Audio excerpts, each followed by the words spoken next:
सुप्रभात। हिंदी की कक्षा में आपका स्वागत है। आज हमारा जो विषय रहेगा वो रहेगा वाच्य। वाच्य होता क्या है?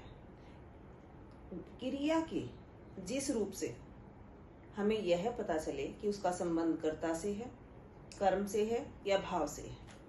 क्रिया के जिस रूप से यह पता चलता है कि उसका संबंध कर्ता, कर्म व भाव से है, उसे वाच्य कहते हैं। वाच्य के दो भेद हैं, कर्तृवाच्य और अकर्तृवाच्य। कर्तृवाच्य क्या है? कर्तृवाच्य में कर्ता की प्रधानता होती है, काम को जो करने वाला है वो प्रमुख होता है।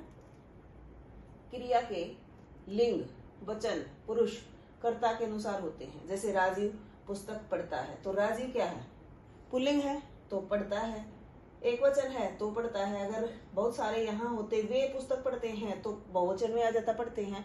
तो इस तरह से जो कर्तृवाच्य है उसमें कर्ता की प्रधानता होती है। और लिंग वचन, जो लिंग आएगा, वचन आएगा, पुरुष आएगा, वो सारा कर्ता के अनुसार ही आएगा। ठीक है। अगला है अकर्तृवाच्य। अकर्तृवाच्य के दो पार्ट हैं, एक कर्मवाच्य और दूसरा भाववाच्य। कर्मवाच्य क्या है? कर्मवाच्य में कर्म की प्रधानता होती है। क्रिया के लिंग, वचन एवं पुरुष कर्म के अनुसार होते हैं। जैसे छात्र द्वारा पुस्तक पढ़ी गई। अगर छात्र, हम कहते हैं ना कि छात्र पढ़ता है तो कर्तृवाच्य हो जाता, लेकिन छात्र के द्वारा पढ़ी गई तो यहाँ सारा जो कर्म के अनुसार आएगा, लिंग भी, वचन भी और जो पुरुष है वो भी। ठीक है। अगला है इसी का भाववाच्य। भाव में भाव की प्रधानता होती है। क्रिया सदैव एक वचन, इसमें ध्यान रखना होता है। ये भी हो सकता है कि हमें कई बार डाउट हो जाता है कि कर्म है या भाव है। तो भाव की क्या पहचान है कि क्रिया सदैव एक वचन, पुल्लिंग, अकर्मक।